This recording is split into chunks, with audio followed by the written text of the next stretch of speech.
This is the VOA Special English Education Report.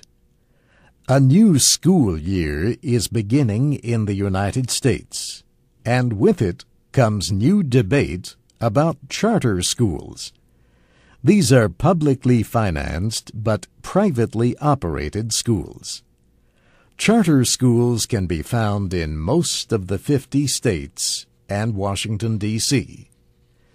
The Department of Education says more than 1 million students attend charter schools. That compares to almost 50 million in traditional public schools. A charter school might be fully independent or connected to the local school system.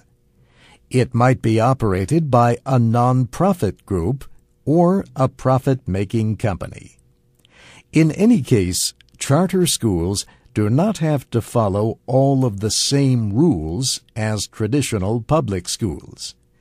They have greater freedom to decide what to teach and how to teach. Class sizes may be smaller in charter schools, but the teachers often have less power through unions than in traditional schools. The Bush administration supports charter schools as a choice for parents whose local schools are bad. But some education officials, parent groups, and unions argue that the money spent on charter schools could help traditional schools improve. Critics say studies so far have not shown enough gains for charter schools to justify the possible loss of resources from traditional schools. They say a study released last week by the Education Department only strengthened their arguments.